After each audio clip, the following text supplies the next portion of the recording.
you could have in this world.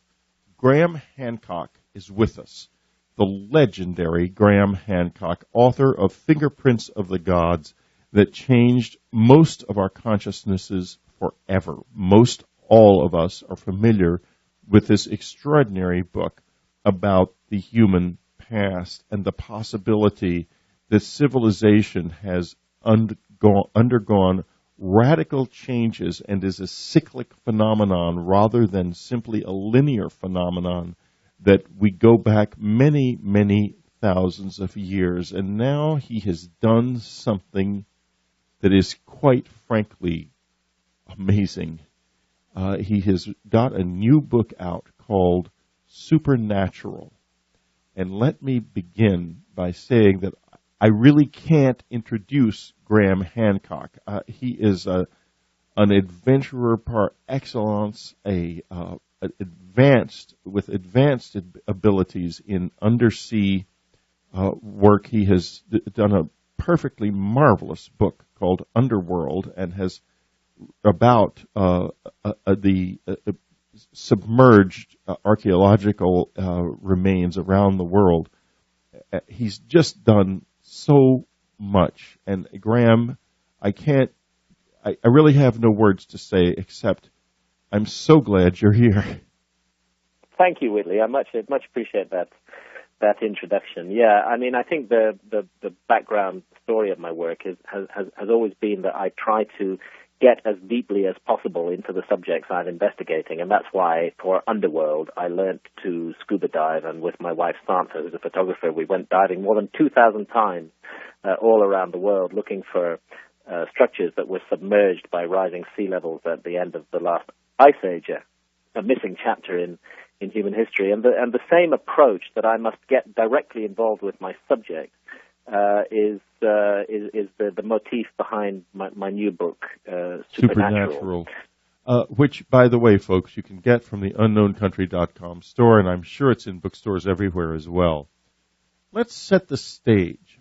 Let's go back 50,000 years.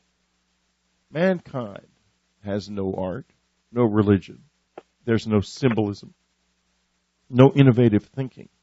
Where have we come from, Graham, at this point in our history? What do we look back on in the past? Well, it's really rather extraordinary.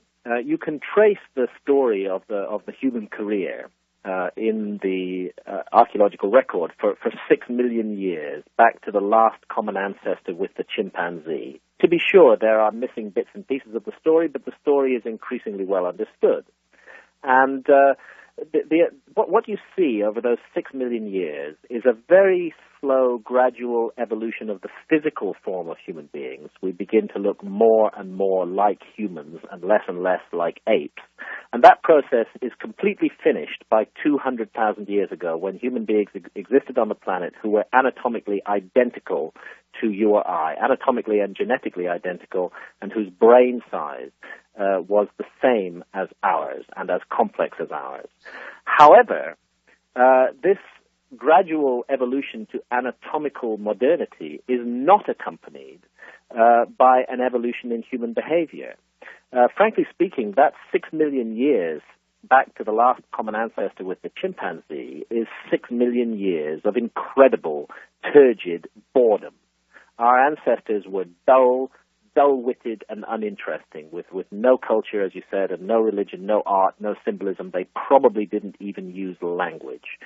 And this continues to be the case even after they are anatomically modern. And it's not until 50,000 years ago, more than 150,000 years after our ancestors started to look like us, it's 150,000 years later, just 50,000 years ago, or even after that what we can instantly recognize as human behavior suddenly switches on in the archaeological record all around the world. It's as though a light has been switched on in the human brain. And the clearest evidence of this comes not from improved hunting strategies, although those are clearly there, not from evidence of lateral thinking, but from evidence of belief in abstract ideas like the afterlife. It's clear that our ancestors start to believe that something goes on after death, because they bury food and water and containers of food with the dead, this clearly implies a belief in the soul. And most importantly of all, at exactly the same time, they begin to produce this absolutely stunning and amazing and beautiful and wonderful cave and rock art all around the world. When Picasso first went into the cave of Lascaux in France, which is close to 20,000 years old, he came out and said, "We have invented nothing. And yet this amazing art just comes out of nowhere. After 6 million years of dull, uninteresting boredom, our ancestors suddenly start to paint. And from the very beginning, what they're painting is not naturalistic scenes, but paintings of beings that simply do not exist in the natural world, supernatural beings, in other words." Now, we're going to get into the issue of exactly why this happened in a few minutes. But what I want to ask you about first is that mysterious 150,000 years, because it's breathtakingly long. We know of a civilization that we've lived in that has about a 5,000 to 7,000 year traceable history, depending on what part of the world you're talking about. But 150,000 years when the brain was ready to become a mind and just didn't. How mysterious that seems to me. It is deeply mysterious, and what it suggests to me is that some kind of trigger factor was needed to push humanity on to the next stage in our evolution, and that stage begins to be clearly marked about 35,000 years ago, when we see the earliest surviving evidence of this fantastic cave art all around the world. It's very difficult to explain why this happened. You would have thought with fully anatomically modern brains would have come fully anatomically modern behavior, but it didn't. There was this very long delay. Just occasionally in the archaeological record, you get a little glimpse of something happening, as though somebody is getting the idea of what it is to be human, and then it disappears again. So I think what happens at 35,000 years ago is some kind of critical mass is reached, when a huge change in consciousness sweeps over the whole of human civilization, human culture all around the world. Now, what's interesting about supernatural is that Graham Hancock, who, as you've heard, is no armchair investigator, has solved this enigma by going on a journey that took place right at home. He did some traveling for this book, don't get me wrong, but not all of the traveling involved jet airplanes and hiking boots by any means. But first, before we get into the most extraordinary part of this journey, Graham, I have to ask you, you have seen some of the, in fact, all, I believe, of the most extraordinary cave art in the world. And I wondered what its emotional impact on you was. You must have had. I know you went deeply into caves that most people can't even enter anymore.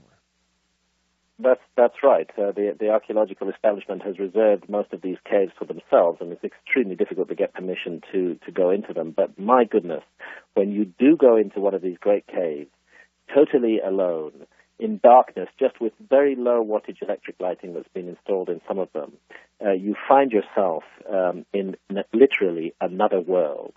I've been lucky enough to visit some of the great monuments on this planet, the great pyramids of Giza, for example, which are wonderful and awe-inspiring places. But I can say that these painted caves in southwest Europe stand on a par with the Great Pyramid in terms of the effect that they had on me. A very powerful effect, a sense of coming to the place where you lift the veil and see through to the reality behind human existence. These are deep and profound inquiries into the nature of reality that are painted on these caves. And sometimes there's a very human touch. You'll see a handprint painted on the cave wall. In fact, what the artist did was hold his or her hand up to the wall and then blow paint over the back of the hand, leaving a silhouette, and you just have that eerie sense of contact with another human being 20 or 35,000 years ago, who stood there in that cave, and in the darkness, for a motivation that our scientists today find very hard to understand, created these amazing works of art. You know, it's not art for art's sake, where you would expect the art to be on view. This is art that's in the deepest and darkest corners of caves, but sometimes extend 2 or 3 miles underground. Truly an incredible mystery. We're going to take a little break now. Graham Hancock's website is grahamhancock.com, and I might tell you that it is updated very frequently with wonderful stories that are germane to your understanding of the true human past. So visit it a lot. It's not just static like most author websites. It's a very much of a living monument to our own past and a place of discovery in and of itself. His new book, Supernatural, available in bookstores everywhere, available from the unknowncountry.com bookstore. And when we do get back, we are going to talk about one of the great mysteries of all time. I'll tell you right now what it is. It's dots. We'll be right back.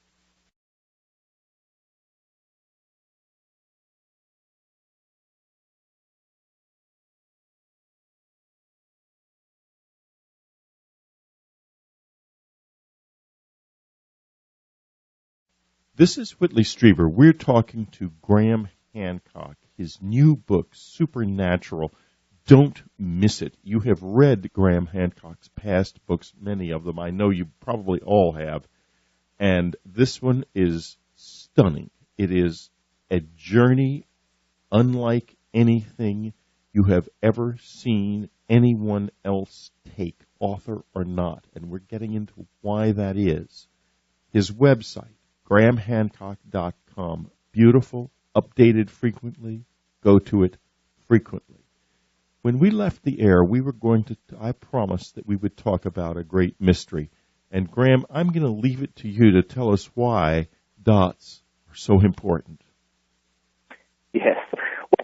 To preface this, archaeologists have been studying cave art for about 100 years. That was when the first cave art was really recognized for what it was, about 100 years ago. And for most of that time, very sadly and very unfortunately, although they have claimed total possession of the caves, they have not come up with any valid explanation for what the motivation behind this art was, for what was going on inside the heads of the artists. It's only really since the 1980s that a new theory has been put forward and solidly backed up with evidence that explains all of this, and that's the work of Professor David Lewis Williams from the University of Witwatersrand in South Africa. To cut a long story very short indeed, what he shows us is that clues as to the meaning and inspiration of this amazing art are to be found in the art itself. And he comes at this from a very unexpected direction, which is modern neuropsychological research. It so happens in the 1950s, 1960s, even a bit into the 70s, many scientists in the West were allowed to conduct research into consciousness with human volunteers using hallucinogens, like, for example, LSD or DMT, dimethyltryptamine. And these volunteers were asked to describe the experiences they had and to draw what they saw. Very interestingly, and this is absolutely universal across human beings from any culture or place, what they see in these altered states of consciousness usually begins with strange geometrical patterns, lots and lots of dots, sometimes open dots, sometimes closed dots, which seem to flow like a waterfall sometimes, scintillating and brightly colored, zigzag lines, wavy lines, grids. These kind of patterns are universally experienced in altered states of consciousness. And then, as the altered state of consciousness deepens, the lab volunteers reported meeting beings as though they had gone into some sort of strange parallel universe, and they started to meet beings of the kind that we do not see in everyday life. Typically, they would be part animal and part human in appearance, and typically they would seem to want to communicate with the volunteers, to have something to say to them. And what David Lewis Williams realized and has absolutely demonstrated, and his theory is now pretty much accepted by the mainstream. Oddly enough, this is one of the few times in my career where I find myself agreeing with the mainstream, is that the art of the painted cave was an art of vision, that our ancestors had perhaps stumbled across hallucinogenic plants, perhaps mushrooms like the liberty cap, Psilocybe semilanceata, which has grown in Europe since the beginning of time, and that they had first consumed these plants as food items, but then they had discovered their extraordinary mental effects, that they experienced these visions, that creatures and beings that were not present in their real physical world were nevertheless appeared in front of them, and that they attempted to reproduce this experience by going into the cave. In many cases, the atmosphere of the cave is very similar to the atmosphere of an altered state of consciousness, and painting on the walls the patterns, the geometrical patterns, the dots, the zigzag lines, and also the strange beings that they saw and encountered and interacted with in these altered states of consciousness. And this, for the first time, explains why all over the world, it doesn't matter whether it's Europe in the Upper Paleolithic, whether it's South Africa in the Middle Stone Age, whether it's Australia, whether it's the Americas, it doesn't matter where it is, the cave and rock art all shows these same features, beings that are part animal, part human, supernatural beings, in other words, and these amazing patterns that keep cropping up again and again in different countries and cultures that were totally unconnected to each other. So the explanation that's given for this is that all of this work was done by shamans who had entered altered states of consciousness, probably by using plant hallucinogens, and that after they returned to normal consciousness, they sought to memorialize what they had seen on the walls of the cave. And because human neurology is the same all around the world, naturally enough, people see all the same things. But for me, this explanation really just doesn't go nearly far enough.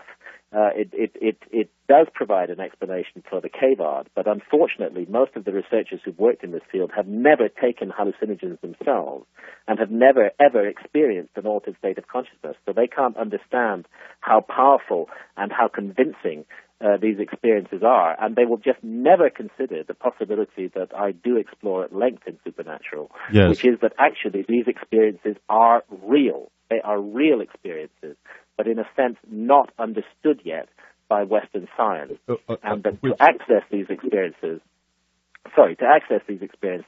we must adjust our state of consciousness. Now, we're going to talk a little later about the degree to which we must adjust our state of consciousness.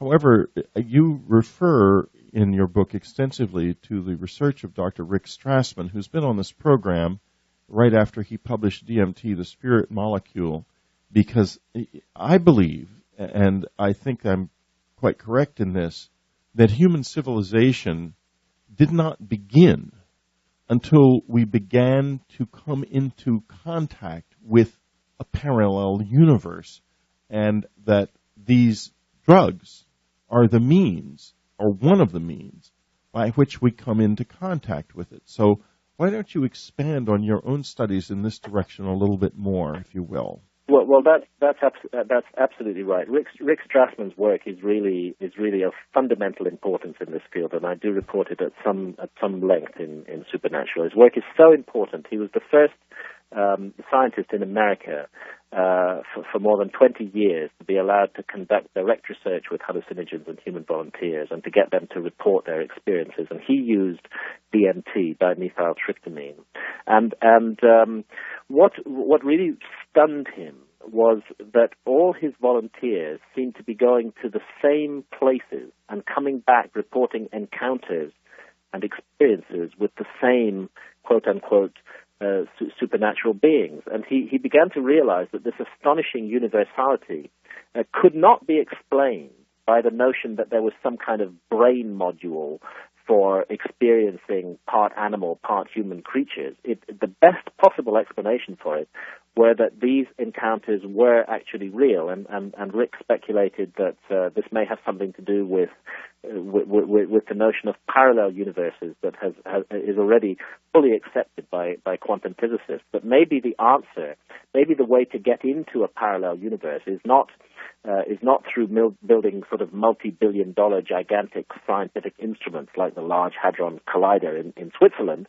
but actually the answer already lies inside our own heads, that what we need to do is to adjust the receiver wavelength of our brains. but normally we are tuned very much 100% tuned into this physical world. We must be in order to function in this competitive world, but that it is possible to retune the receiver wavelength of the brain to pick up other realities, and that these realities may be of fundamental importance to us. And certainly the link in cave art between evidence that our ancestors were exploring altered states of consciousness and an amazing, fantastic leap forward in the human story is very clear and suggests that these encounters were indeed fundamental in making us human. Really remarkable. Really extraordinary. The new book, Supernatural, Graham Hancock.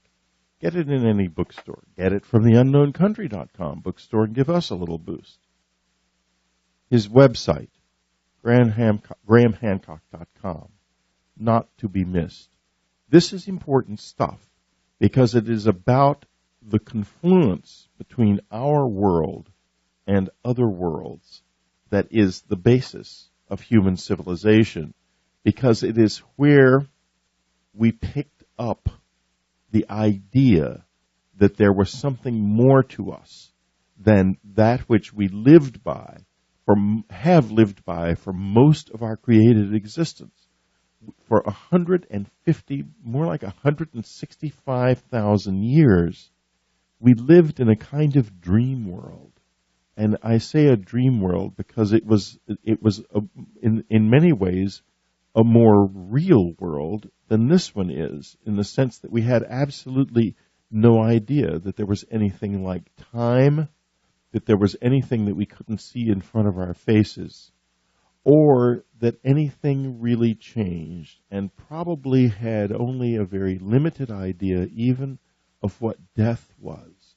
But then suddenly we began to walk. Something happened. Something happened, and not just in Southern Europe, but all around the world. It's one thing to say that people began to eat mushrooms in Southern Europe, perhaps because of a climate change. They were hungry and they began to eat what they could, and this remarkable change took place. But it's bigger than that, isn't it, Graham? Oh, it's much bigger than that. This is all around the world. It's amazing how that you go back to that horizon of 35,000 years ago, and within 10,000 years of that, all around the world, this revolution in human behavior has taken place. And I think the word got around.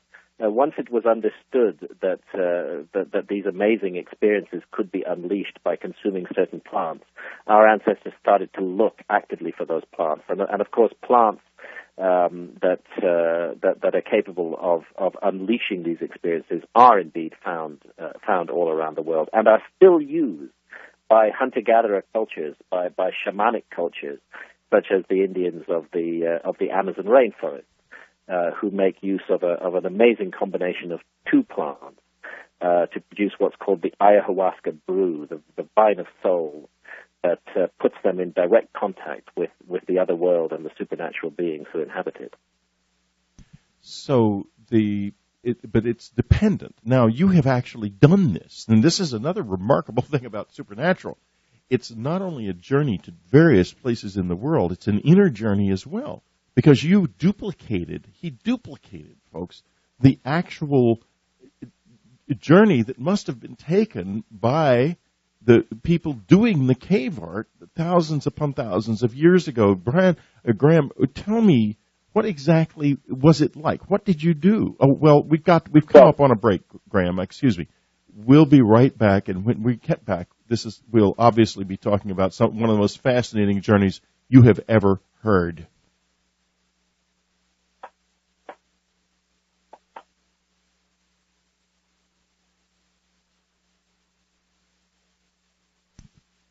This is Whitley Strieber. It's Dreamland. We're back talking with Graham Hancock. He's going to be at the CPAC conference October the 10th through the 15th at the UC Irvine in California. But he's also doing a tour. He's going to be in quite a number of different places. And I believe, Graham, that this tour, that they can find out about this tour on grahamhancock.com, can't they? Yeah, it's on my website, grahamhancock.com. There's a page called Supernatural, And there's another page called Talks and Events, and both of them contain listings of my upcoming U.S. tour. Well, he's going to be at the Learning Annex in San Diego on October the 11th. He's going to be at the Learning Annex in Los Angeles, October the 17th. And Ann and I are Graham Hancock groupies. You will see us around if you go to any of these things. We'll certainly be at the CPAC conference, hopefully at the Learning Annex in L.A., because I think I am talking to one of the most important thinkers, intellectuals, and adventurers in the world today. Now let's get back to this question of actually taking these drugs. You did this. What was it like? I did, and I did it because I feel that I cannot present an authentic study to my readers unless I directly experience the thing that I'm talking about. And the hypothesis, the suggestion is that our ancestors made their great leap forward to become fully human as a result not of the alert, problem-solving consciousness that is favored in our society today, but of deeply altered states of consciousness that our society dismisses as hallucinations. And it seemed to me bizarre that we should, on the one hand, accept that something supposedly so trivial as experiencing hallucinations could have transformed human behavior and given us our greatest leap forward in 6 million years. And yet not examine what hallucinations actually are, because most of the academics working in this field simply have a prejudice about these things called hallucinations and don't have any direct experience of them themselves. So I decided I had to experience that, and I wanted to do it in the way that shamans do. And so for that reason, I chose certain plants that are used in shamanic cultures all around the world. One of them was ibogaine. It comes from Central Africa. It was originally used by the Pygmies, and it's now passed on into other peoples in Central Africa. It's a root bark, and when you take it, you get very, very ill, and then you start to experience visions and encounters, very often with deceased ancestors and with intelligent beings that are not of this world. I went to the Amazon, to Peru, to drink ayahuasca with shamans there. Ayahuasca means the vine of soul, and it means so for a very good reason, because again, it offers this contact with another realm. If one wants to prepare oneself for death, there is no better preparation than the ayahuasca experience, which leads us on into another world that exists beyond this physical world. Of course, I took psilocybin mushrooms, which are almost certainly the agent that energized the consciousness of our ancestors in Upper Paleolithic Europe. And I took DMT, the substance that was used in Rick Strassman's studies, and a number of other substances as well. I wanted to experience these things before judging what hallucinations are. I wanted to experience them and then come to my conclusion.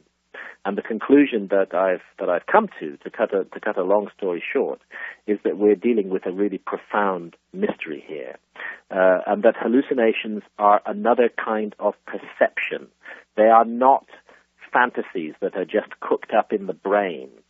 They are another form of perception of another kind of reality, and this is why these astonishing universals occur, and why it's even possible for people to meet each other in the other world, which is what shamans do all the time. One simply must master the techniques, and what's needed above all else is experience, and I decided to expose myself to that kind of experience. And although it was terrifying at times and extremely upsetting, because it just stripped away all my preconceptions about the nature of reality, it was fundamentally a nourishing and important series of experiences that have changed utterly the way I look at the world.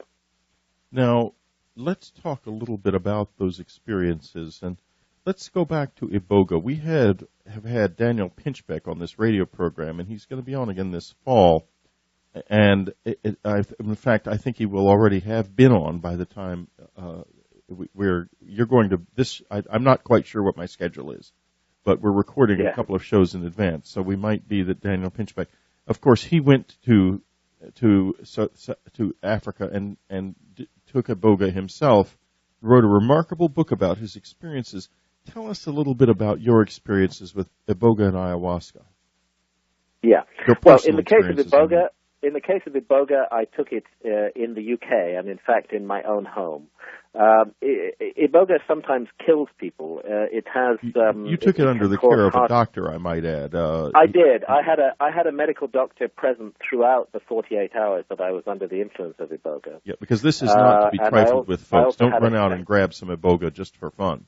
This is not fun. I think it's important when we talk about these things. It's important to emphasize this is a very serious business. I'm not extremely talking about serious, and also don't disobey the law. Graham didn't. He obeyed the law in so far as it's constituted in Britain when he was carrying out these experiments. This is not. We're not talking about illegal acts here at all. So not at all. Iboga is in fact legal in Britain, although it's illegal in the United States. So I chose to take iboga in Britain. And when I drank ayahuasca, I didn't take it in Britain. I went to Peru, where in the Amazon, again, it is totally 100% legal. And in fact, its legality is protected under laws of religious freedom throughout South America. So I was very careful not to break any laws, and I went to great lengths in order to do that, because otherwise I would simply expose myself to more and more unprincipled attacks. But I also felt that it was very important not to stick my head in the sand. I had to have these experiences in order to know what I was writing about. Now, in the case of iboga, it brought me together in a very moving and tantalizing sense with the spirit of my deceased father. My father died in September 2003, and for various reasons that I shall eternally regret, I was unable to be at his bedside when this happened. Iboga gave me the chance for some further contact with him, because his spirit was very much present during this 48 hours of pain and trauma that I went through under the influence of iboga. And I do have to say that iboga really breaks your body on the wheel. It is an agonizing thing to take, but incredibly rewarding in terms of the experience it unleashes.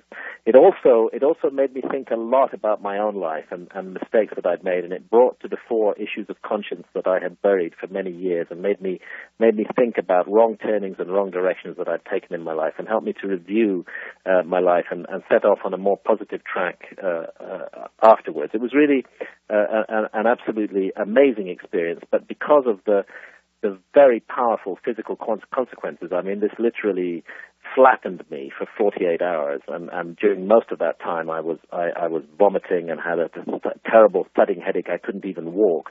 I think iboga is not a substance that I will be trying again, but it was extremely interesting to have the experience. Ayahuasca with the shamans in Peru. Wait, Graham, let's not leave iboga just now, okay. Because you talked about your experience with your father, but there was another being that was involved as well, as I recall. Yes, there were. There was a being, a huge dancer, who seemed to be dancing a kind of rhythmic motions seemingly in the room with me, and the room itself transformed. I found myself in another place. It was like I'd been taken off into some kind of bubble. Outside of space and time. I encountered an individual that many people who drink who consume iboga encounter, and this is thought to be the spirit of iboga. And he almost always appears to people as an African man, and I encountered this individual too, and there was a sense of telepathic communication. He seemed to be staring deep into my soul and revealing everything that I had hidden from myself, and telling me I had to put my life right. I had to fix my life. And so it was a revealer of truth in a way. It told me truths about myself, and that's why I believe these experiences are nourishing, and why I can understand how they played such a huge role in transforming the human race. And he incidentally also inspired Anne Strieber, because when Graham originally told us about him and the color green that was associated with his skin in Graham's Now this was, yes, you're reminding me now, Whitley, because this was another part of that vision was a vision that one would almost describe as a ghost. This wasn't the African figure, but this was a white man, and suddenly he was beside me. And then as I looked up at him, I saw that his face was covered in patches of green mold, some kind of green vegetation growing on him. And was he a ghost? What was he? And I think Anne was absolutely right to identify this figure with the green man that's so prominent in ancient European folklore. Those experiences certainly came from altered states of consciousness. And you can go to unknowncountry.com to Anne's diary and read The Green Man, which has been a lot of people have commented on that diary entry, and I think it's extraordinarily powerful. We're going to take a little break, and when we come back, we're going in a completely different direction with Graham Hancock. We're going into the world of the UFO experience and abductees. But we're not going to be talking about it in quite the way you're used to. We're going to be talking about the mystery of the bones. We'll be right back.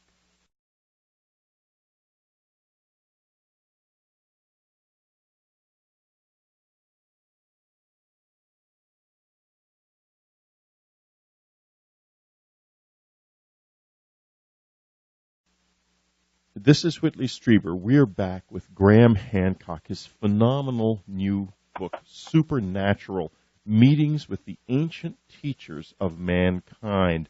Graham Hancock has figured out what happened, what began the human mind, not civilization, but even before that, what began the human mind. And he has gone there and done that by duplicating the use of the mushrooms and the other drugs that were being taken at the time that the cave paintings in Lascaux and in southern France and in northern Spain were actually being painted, and has duplicated those experiences in his own life, using, in some cases, exactly the same drugs.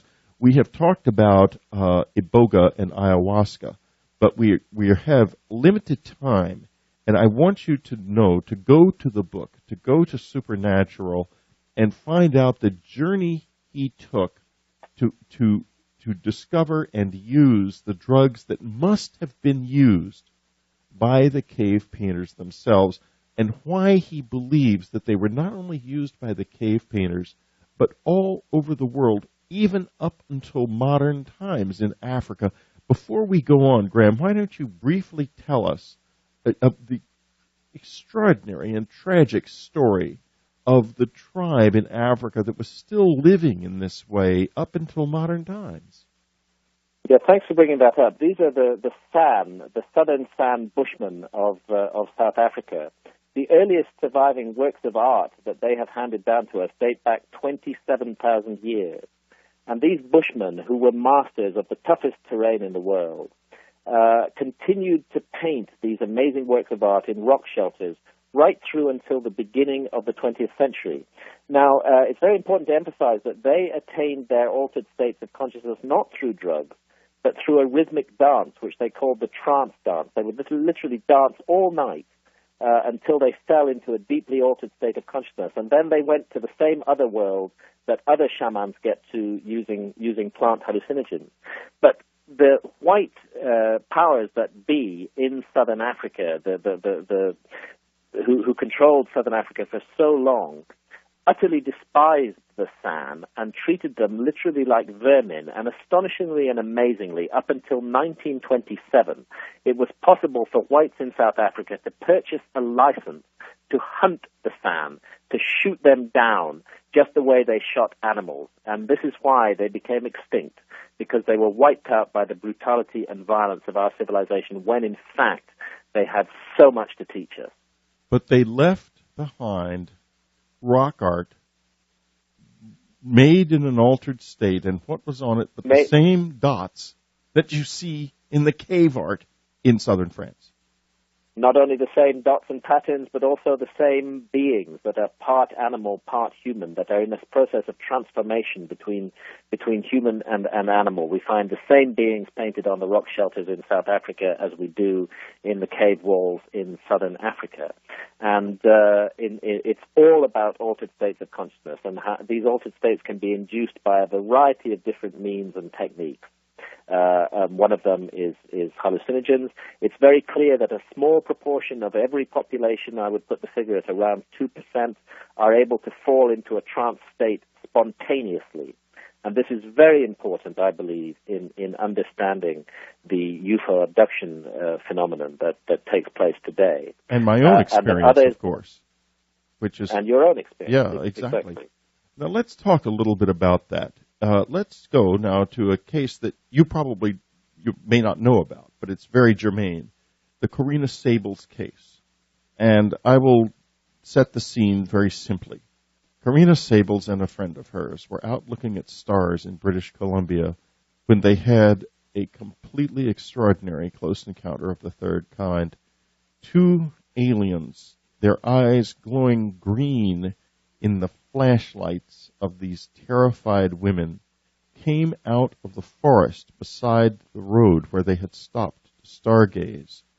And there followed an experience that left the friend deep, both of them, of course, shattered, and the friend with a bad burn at the base of her spine and a memory of something being done to her spine.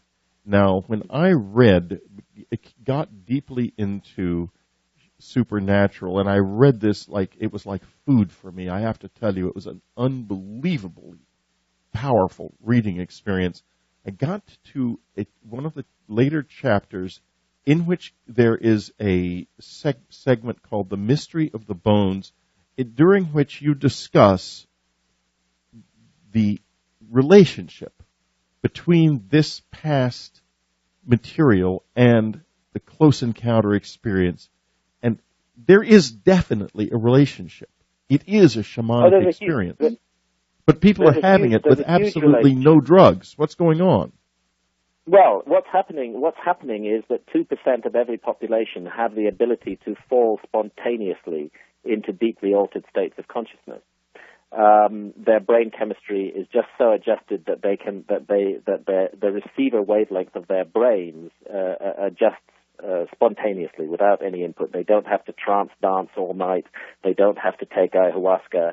The experience just comes upon them suddenly.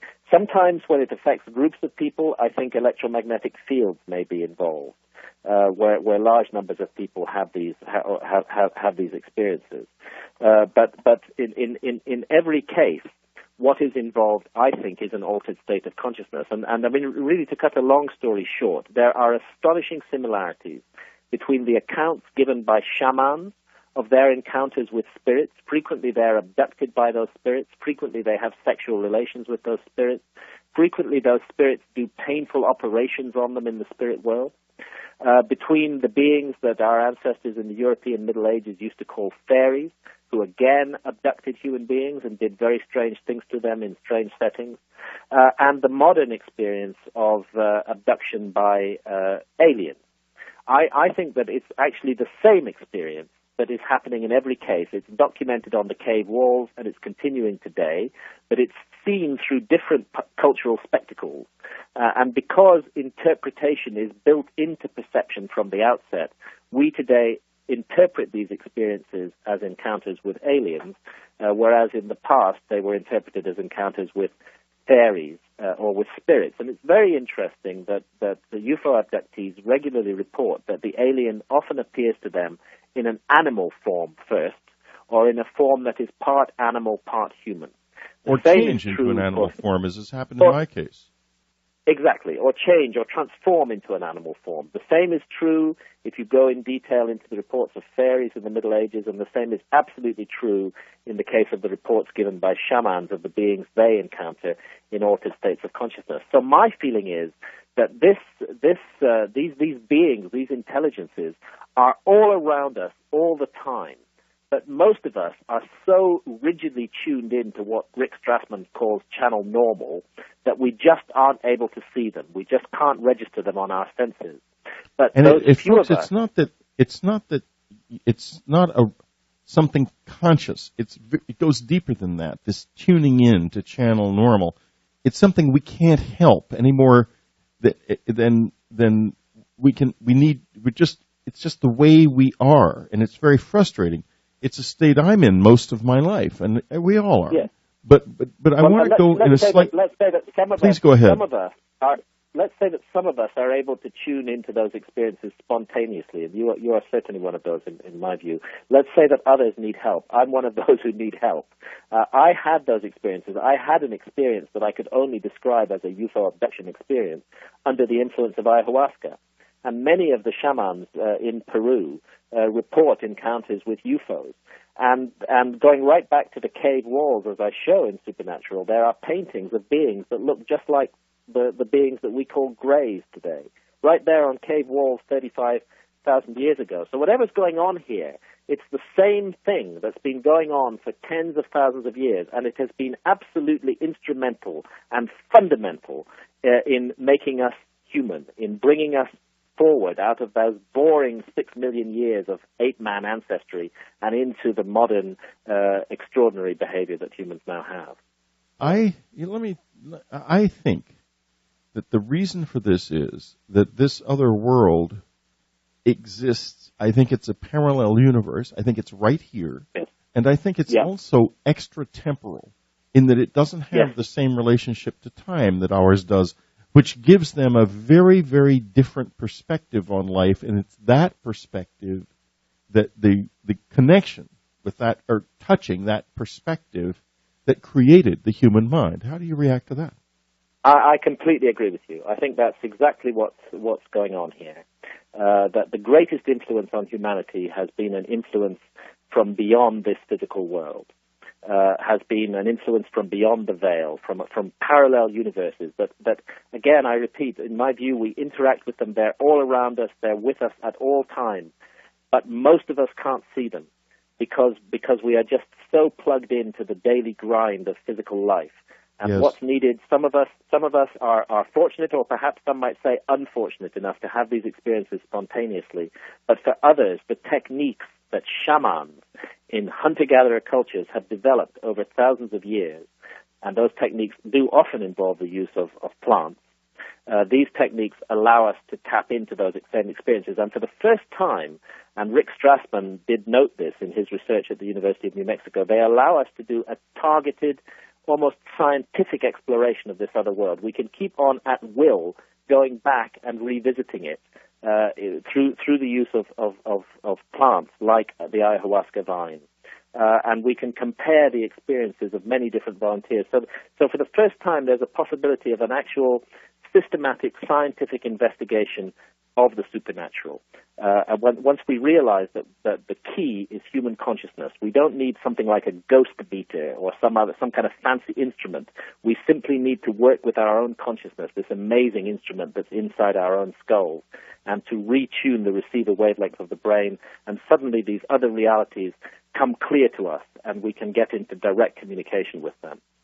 Now, in the case of many close encounter witnesses, including myself, this is elaborately a part of their own physical world, and provably so, in the sense that, in my case, we often had 10, 15, 20 people at our cabin having physical encounters, and I had the visitors, as I call them, in my life physically for 11 years. And you spoke about sexual contact. I've spoken in my subscriber section very frankly about the sexual contact I had. And believe me, it was entirely physical with physical beings who were not of this world. And absolutely, there's no doubt that there is a breakthrough. Let me just ask you a question. That they also have a science and a technology and have recently learned to emerge into our physical world, at least at times, and that's why it's changed like this, or has it changed? What do you think? I think that they, whoever or whatever they are, have been actively engaged with human beings for 35,000 years. since the first documents of that were recorded on the cave walls. And I think that they have been breaking through into our physical world in all that time. And the latest manifestation that they use to break through is what we see as the UFO. But if you go back to the Middle Ages, you have the phenomenon of the fairy dance, this tremendous, fast-moving circular dance, which can physically just take a person out of this world and put them into the other world, where sometimes they remain for hundreds of years, returning in what they think is a day and finding that everybody they knew has passed away and that they're a vague memory from many generations before. Outside of time. I think these breakthroughs are happening all the time, and they are happening more and more often. Graham, I want to thank you for being with us, really from the bottom of my heart. It's been one of the most extraordinary interviews I've ever had with anybody. And Graham's new book, Supernatural, don't miss it. And I mean that. Don't miss it. Because if you're after getting rising up out of that channel, that normal channel, this is one way to do it. Supernatural, Meetings with the Ancient Teachers of Mankind, written by a man who has done it personally. Wow. You can get it from the unknowncountry.com store. You can get it in bookstores everywhere, but you must get it Graham's website, grahamhancock.com. He will be at the CPAC conference in California in October 13th through 15th. He has a tour all up and down the west coast of the United States. Go to his website. Find out if he's going to be near you. Portland, Seattle, Boulder, all kinds of places. Don't miss this. Graham Hancock, one of the extraordinary journeyers of our era, could be face-to-face with you. Thank you, Graham. Thank you, Whitley.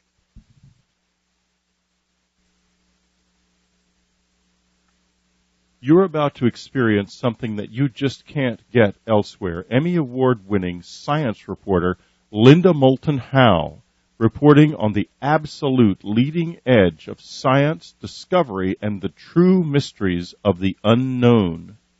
Don't miss her website, earthfiles.com, the one science website that tells you the secrets and gives you the facts others dare not. earthfiles.com.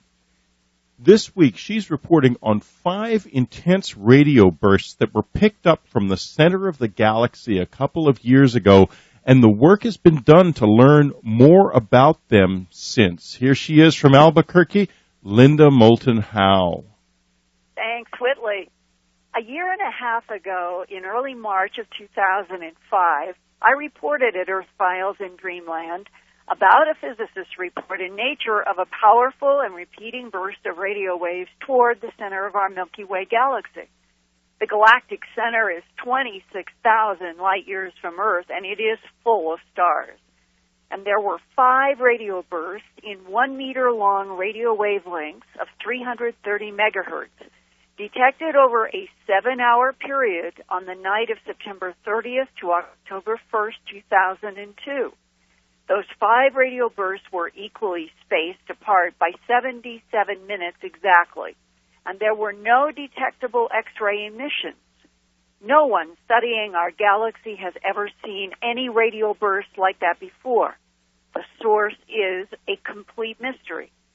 Now this year, on March 1st, 2006, the same science team published in the Astrophysical Journal new data about another similar radio burst detected on September 28, 2003.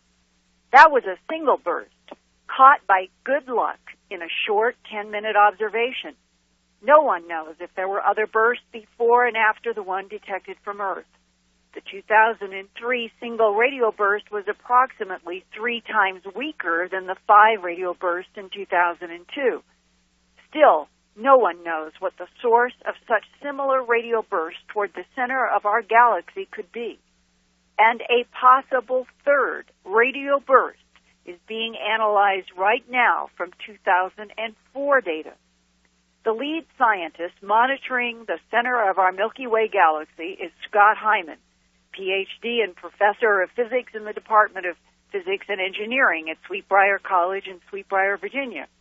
He began his research a few years ago at the request of a colleague at the Naval Research Laboratory.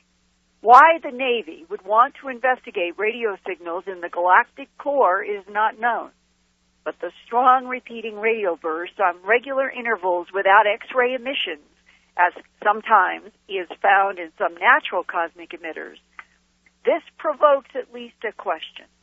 Could the source be another cosmic civilization? I recently talked with Professor Hyman about that question and what more he has learned about the powerful, repeating, long-wave radio bursts. It's still an enigma, but the 5 bursts that were emitted were detected by the Very Large Array radio telescope in New Mexico. The array at that point was pointed toward the galactic center, and the Very Large Array is a set of 27 dish antennas coordinated so to act as one large antenna the size of those 27 to give you very high resolution and high sensitivity radio images.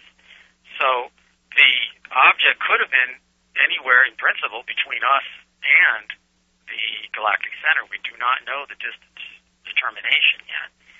And when I was analyzing the data 2 years later, I can describe that eureka feeling I had when I was looking at the data, which was compiled from all 6 hours, and I saw a little radio source, a little blob on the image of the galactic center that normally is not there. And at this point, I've been monitoring for so long that I know pretty much every blob of radio emission that is a steady emitter. So what I did was I divided the data set up into halves in time, and sure enough, I was able to home in on 5-10 minute or so bursts where it was very, very intense, and then in between there was no emission at all. So this is a very exciting moment. These bursts came in a very regular interval, didn't they? Yes, that's right. They came 77 minutes apart, give or take 30 seconds. The problem is that the observation was only 6 hours long, and we do not know how long those bursts were occurring after the detection ended, after the observation ended, or before the observation began. So it could have been going on much longer. Now, having said that, I should tell you that we have been doing more monitoring. Since we published the paper, we applied for more observation time to detect this source again, and have been monitoring all this year, 2006, and have not detected it again in our current observations. However, this is the good news, that again we found the source in data from 2003, and 2 years or 3 years too late to follow it up. So we now have 2 detections of the source, the 5 bursts from 2002 in September, October, and then 1 burst we detected in September 2003 in data taken by the giant microwave radio telescope in India. And was that burst the same, some 70-some minutes apart? Well, that's the problem. We only detected 1 burst, but that data was not taken in a contiguous manner. In other words, that instrument observes typically 10 minutes at a time with some spacing in between for calibration or other observations. And so we caught 1 burst, but we may have missed the others, if there were others. Now, is one of the big anomalies about these repeating radio bursts that there are no associated X-rays? In this case, we looked in the archives of various X-ray telescope facilities and did not find any X-rays emitted near the time that we saw the burst, detected the burst in the radio. We also did our own search in 2005 with the Chandra X-ray telescope, which is NASA's orbiting satellite telescope, and did not detect bursts or any steady emission. We were hoping we would find a source of X-rays that was steady. There are other transient sources that exhibit steady, constant emission and then periodically burst. But we did not find that. So on the one hand, we were disappointed. On the other hand, it adds to the mystery of what the source is. You're talking about an unknown distance, and that the power of this, in order to be perceived here on Earth, must be gigantic? Yes, the luminosity is what we're really after, and of course we don't know that because we don't know the distance. But if it is at the galactic center, because we were just pointing toward the galactic center, then it is a very bright radio transient, very luminous object, strong bursts, and one of the stronger radio bursts ever detected. If you look, for example, at the galactic center, then there are other objects that are as bright. If they're all at the same distance, then they're as luminous. The difference is this regular interval of a strong radio signal without any associated X-ray.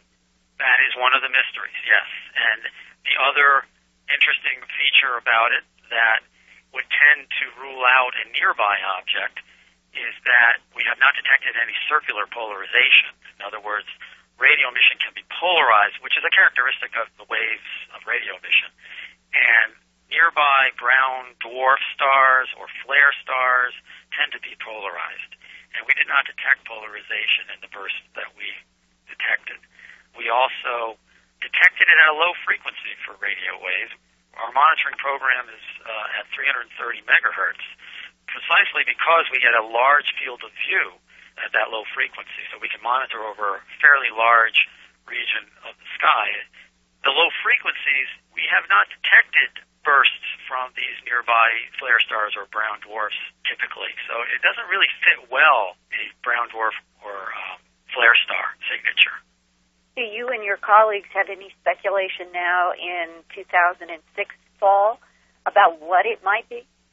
Well, we have been working on a paper that modeled the source as a magnetar, which is a highly magnetized object, very collapsed star like a pulsar, but even more magnetized that would power extreme bursts like this. But now the picture is getting more complicated because of the second detection that we had, and we have some evidence that it really did not repeat. That really was an isolated burst, even though we had only 10 minutes every hour. There are some other observations further afield which we might have still detected this source 77 minutes later or earlier if it had been emitting. And I should point out that we have possibly a third detection, and again another archival data set from 2004. We're still analyzing that data, so it's a tentative detection. And if it's true, its strength would have diminished quite a lot. It's a faint detection. One burst, again, 30 times fainter than the others. So we're being very careful to determine whether this is a bona fide detection or not. But if, in fact, its strength is decaying, that will then complicate matters as to the origin of the radio emission. Sorry to say, we just don't have really any definitive idea or any additional information since 2002, except that it's still alive, that we have been detected in 2003 and 2004. Since SETI is convinced there is other life out there, why couldn't this mysterious series of radio bursts be from a far distant civilization? Well, that's something that would be so exciting, and I actually do believe that SETI has at least filed this detection in its archives as one to keep an eye on. Nothing is ruled out except that the wise scientists will always try to rule out the more mundane, shall we say, explanations before going there. Well, it seems in a way that science is in a strange straitjacket. SETI and Carl Sagan and so many others over the years have talked about the billions and billions of planets that should have life out there in the universe, and that we have been looking in a variety of frequencies vis-a-vis SETI. And when something like this happens that you have been able to monitor over 3 years, why is it that the first possibility is not that you may finally have gotten a signal, a strong radio signal, repeating from a civilization? Well, that would be the most extraordinary conclusion that would demand the most evidence. Carl Sagan had a great adage where he said, extraordinary claims demand extraordinary evidence or extraordinary proof. So the more extraordinary the claim, the more sure you've got to be. And so the threshold for the evidence pointing in that direction, the bar would have to be set very, very high. But the problem we have is we just haven't detected it enough to really rule out anything definitively and to constrain new models. if our evidence that it's not emitting every 77 minutes anymore is true, then that will constrain models of the source. And some of the papers that have been published suggest that it could be a double pulsar or it could be a white dwarf pulsar. Various things may or may not be able to explain why it isn't emitting every 77 minutes when it does emit. How would you prove if this were a strong radio signal from an advanced civilization in the galactic center? I would imagine you would need you would have to find a signal in the haystack that is a message, a statement, a code, something that cannot be explained naturally. And I really don't want to go there anymore. Okay, well, it just seems like that this is so amazing and still an enigma after all this time that it would be fascinating to think about how we on Earth might go about trying to see if it was some kind of advanced intelligence. Sure. Well, the only way to do it is to keep monitoring and get more data. Mm-hmm. The first thing is experimental in this case. We can't go there. So we have to wait until it bursts again, and we have to hope that we're detecting it. But one can't speculate in any logical direction unless one has more evidence, more data. Well, what is now the current plan that you have with which instruments and where to keep monitoring? We have a program this year where we're monitoring approximately every week with the Very Large Array, which is run by the National Radio Astronomy Observatory in New Mexico, and also we're monitoring with the GMRT, the Giant Metro-Wave Radio Telescope in India. When you take both instruments together, they're monitoring approximately once a week. And we've analyzed much of that data and have not detected it, and we have been awarded more monitoring time with the Indian telescope for the next 6 months, into next year, first part of 2007. The Very Large Array won't be in a configuration where we can monitor with it again until later in 2007. So we are still monitoring, still hopeful that we'll detect it and other objects like that. The importance of the detection, even if we don't detect it again, even if we never figure out what it is that it demonstrates that there are phenomenon out there that at low frequencies we can detect. And again, low frequencies is important because you can observe a wide field of view. And there are new instruments that are being developed at low frequencies to take advantage of that wide field of view, and that will have even higher resolution and higher sensitivity so that many more classes of transient radio sources will be able to be observed. Mm-hmm. So the more that we open the window up to detecting new phenomena, the more we'll be able to understand and perhaps be able to put this source into a context that contains other discoveries at low frequencies. If this really is a new class of objects, again, it really will impact the future searches for radio phenomena at low frequencies. It really does underscore the need to open up that window, as I said, on the universe. And this is basically the first time that scientists have had a concentration in very low frequencies on the galactic center? It's been about 10 years or so since the first really dedicated low-frequency observations have gotten underway. As far as I know, ours is the first to monitor the galactic center at low frequencies. And there are other monitoring projects with other telescopes at somewhat higher frequencies, but again, they will be constrained by their field of view and other limitations as well. And so SETI has never looked in this low frequency before? No, I'm not saying that they haven't looked at low frequencies, but their searches are designed in different ways. The field of view is not just dictated by the frequency, but by the antennas and the instruments that are receiving that low frequency. Mm-hmm. So you need both the low frequency and a certain type of instrumentation to get the large field of view.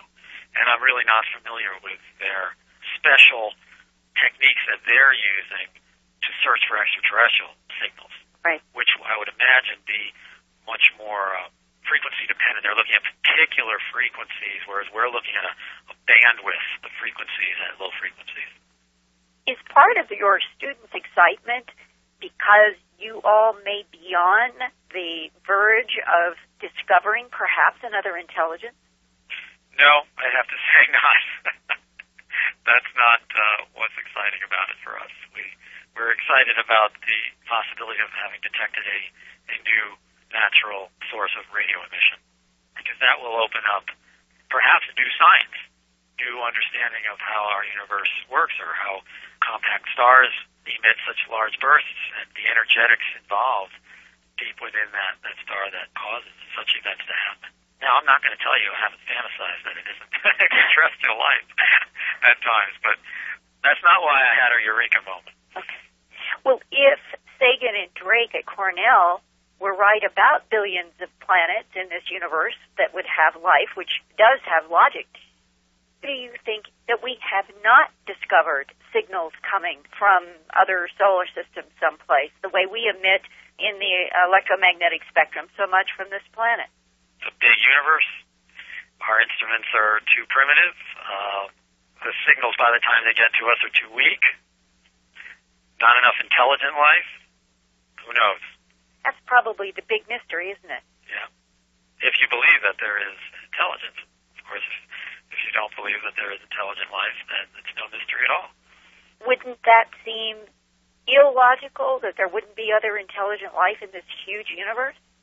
To me it is, but often you are always cautioned about extrapolating from one point. Still, I would agree with you.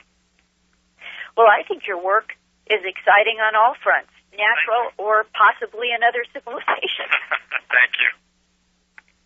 Professor Hyman is currently preparing yet another paper about the possible 2004 single radio burst, again for publication in the Astrophysical Journal in 2007. And the Naval Research Lab is also contributing to the construction of the world's largest and most sensitive low-frequency telescope called the Long Wavelength Array. It could revolutionize future searches for other radio transient sources in our galaxy and beyond. And part of the Long Wavelength Array is expected to be built near the Very Large Array in Dadle, New Mexico. It's not expected to be operational until around 2011, and by then, the array of interferometers, which will look for cosmic radio bursts, could spread out over western New Mexico and perhaps into the states beyond. So Whitley, depending upon this work of Dr. Hyman at Sweetbriar and what at the Naval Research Lab, by the time that this long wavelength array is finally ready to go, perhaps in 2011, his hope is that they will have found even more of these repeating bursts that match the 2002 every 77 minutes. You know, that's fascinating, Linda, and the reason, one of the sort of sidelights that I can contribute regarding the Naval Research Lab is that one of the few, in fact, the only government lab I know of, official government lab, that was ever really interested in the implants that Bill Mallow and I had worked on at Southwest Research, was an element of the Naval Research Lab. And maybe they know there's something out there, which is why they're so interested in doing this. Maybe they'd like to see if they can find it. Exactly. I mean, that is my own suspicion as well. But you can tell that with the astrophysics world and the hard physics world, it is so difficult for the men and women who are trying in their own way to break ground in their cosmic search to even use the word extraterrestrial, because it has become so politically unacceptable. And isn't it sad, because what if these radio pulses are from another civilization? Well, one of the risks that we run in a scientific community that is that guards expectations so carefully that people's careers are jeopardized if they speculate too much, we run the risk of missing something like that, because it is quite true what Carl Sagan said, that we could expect aliens to be stranger almost than we can imagine. And there is truth in that, but it's limited truth. However, it might be that there are very, very different ways of affecting the universe around us and using and communicating through it, and that something like this coming from the galactic center is, if it is intelligently originated, maybe it's not even for the purpose of communication. Maybe it's a side effect of something else that they're doing. So, right. Who knows? But it's really, really fascinating to follow up with him and find that there's been all this much more. Because the bottom line is this: if there are radio bursts with no X-rays accompanying them right now, we don't know how that could be. Exactly. That's right. And Dr. Hyman is at least open-minded to the possibility that there could be another intelligence out there. And as he himself said, I have to admit I have fantasized about it and that it would be exciting. But the scientists have to be so careful, and this is why over the next several years leading up to the construction of that long wavelength array with the Naval Research Lab, that if they keep monitoring with the Indian instruments and what they're working with here, and what if they get another 5 of those radio bursts? And it would be fascinating if, in fact, the so-called intelligence in the universe was confirmed first from our galactic center instead of from our own Earth. Well, Linda Moulton Howe, thank you very much for years again. So I think what happens at 35,000 years ago is some kind of critical mass is reached when a huge change in consciousness sweeps over the whole of human civilization, human culture all around the world. Now, what's interesting about supernatural is that Graham Hancock, who, as you've heard, is no armchair investigator, has solved this enigma by going on a journey that took place right at home. He did some traveling for this book, don't get me wrong, but not all of the traveling involved jet airplanes and hiking boots by any means. But first, before we get into the most extraordinary part of this journey, Graham, I have to ask you, you have seen some of the, in fact, all, I believe, of the most extraordinary cave art in the world. And I wondered what its emotional impact on you was. You must have had. Yes. I know you went deeply into caves that most people can't even enter anymore. That's right. The archaeological establishment has reserved most of these caves for themselves, and it's extremely difficult to get permission to go into them. But my goodness, when you do go into one of these great caves, totally alone, in darkness, just with very low wattage electric lighting that's been installed in some of them, you find yourself in literally another world.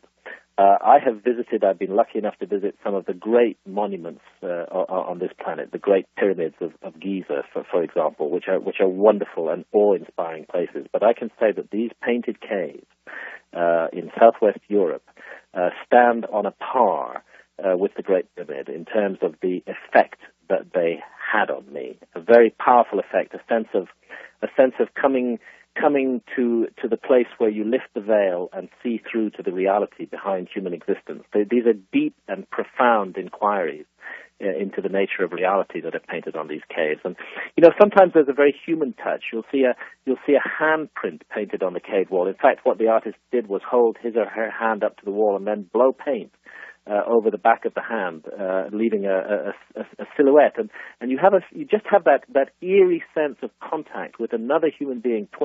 You could have in this world. Graham Hancock is with us, the legendary Graham Hancock, author of Fingerprints of the Gods that changed most of our consciousnesses forever. Most all of us are familiar with this extraordinary book about the human past and the possibility that civilization has undergone radical changes and is a cyclic phenomenon rather than simply a linear phenomenon, that we go back many, many thousands of years. And now he has done something that is quite frankly amazing. He has got a new book out called Supernatural.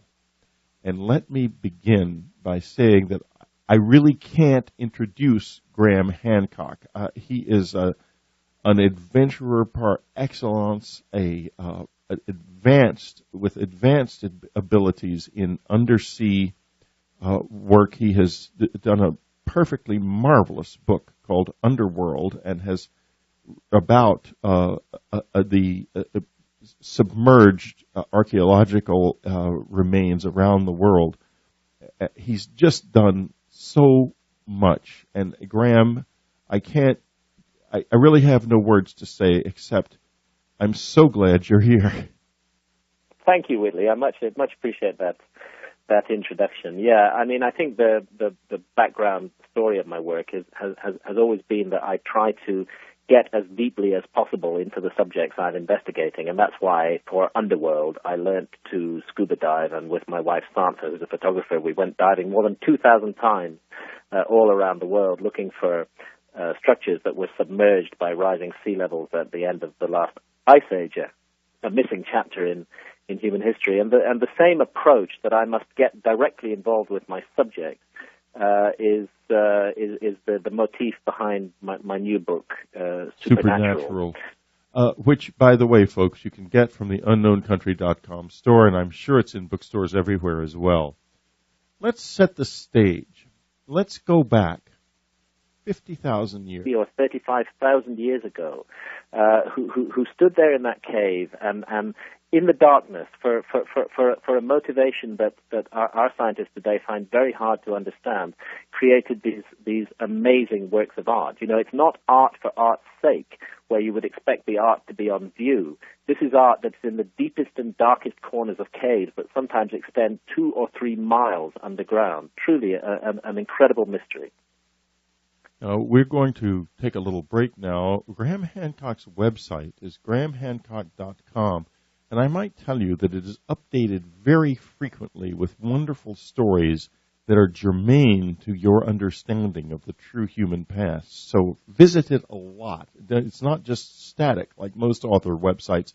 It's a very much of a living monument to our own past and a place of discovery in and of itself.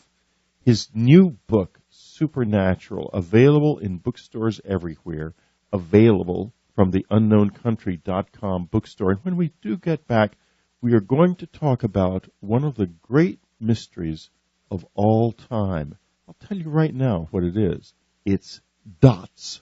We'll be right back.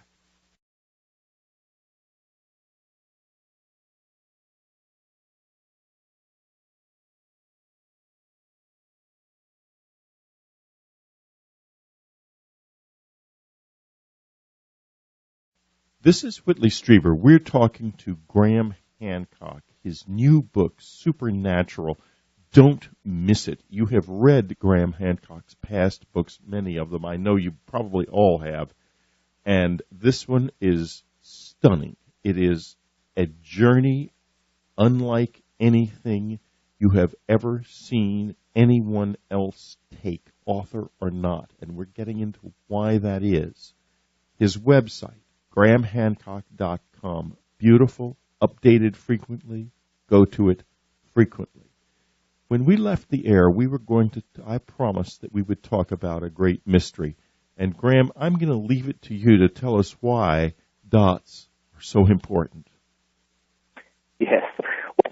To preface this, believe that something goes on after death because they bury food and water and containers of food with the dead. This clearly implies a belief in the soul, and most importantly of all, at exactly the same time, they begin to produce this absolutely stunning and amazing and beautiful and wonderful cave and rock art all around the world. When Picasso first went into the cave of Lascaux in France, which is close to 20,000 years old, he came out and said, "We have invented nothing. And yet this amazing art just comes out of nowhere. After 6 million years of dull and interesting boredom, our ancestors suddenly start to paint. And from the very beginning, what they're painting is not naturalistic scenes, but paintings of beings that simply do not exist in the natural world. supernatural beings, in other words. Now, we're going to get into the issue of exactly why this happened in a few minutes. But what I want to ask you about first is that mysterious 150,000 years, because it's breathtakingly long. We know of a civilization that we've lived in that has about a 5,000 to 7,000 year traceable history, depending on what part of the world you're talking about. But 150,000 years when the brain was ready to become a mind and just didn't. How mysterious that seems to me. It is deeply mysterious, and what it suggests to me is that some kind of trigger factor was needed to push humanity on to the next stage in our evolution, and that stage begins to be clearly marked about 35,000 years ago, when we see the earliest surviving evidence of this fantastic cave art all around the world. It's very difficult to explain why this happened. You would have thought with fully anatomically modern brains would have come fully anatomically modern behavior, but it didn't. There was this very long delay. Just occasionally in the archaeological record, you get a little glimpse of something happening, as though somebody is getting the idea of what it is to be human, and then it disappears. Mankind has no art, no religion. There's no symbolism, no innovative thinking. Where have we come from, Graham, at this point in our history? What do we look back on in the past? Well, it's really rather extraordinary. You can trace the story of the human career in the archaeological record for 6 million years, back to the last common ancestor with the chimpanzee. To be sure, there are missing bits and pieces of the story, but the story is increasingly well understood. And what you see over those 6 million years is a very slow, gradual evolution of the physical form of human beings. We begin to look more and more like humans and less like apes. And that process is completely finished by 200,000 years ago, when human beings existed on the planet who were anatomically identical to you or I, anatomically and genetically identical, and whose brain size was the same as ours and as complex as ours. However, this gradual evolution to anatomical modernity is not accompanied by an evolution in human behavior. Frankly speaking, that 6 million years back to the last common ancestor with the chimpanzee is 6 million years of incredible, turgid boredom. Our ancestors were dull-witted and uninteresting, with no culture, as you said, and no religion, no art, no symbolism. They probably didn't even use language. And this continues to be the case even after they are anatomically modern. And it's not until 50,000 years ago, more than 150,000 years after our ancestors started to look like us, it's 150,000 years later, just 50,000 years ago, or even after that what we can instantly recognize as human behavior suddenly switches on in the archaeological record all around the world. It's as though a light has been switched on in the human brain.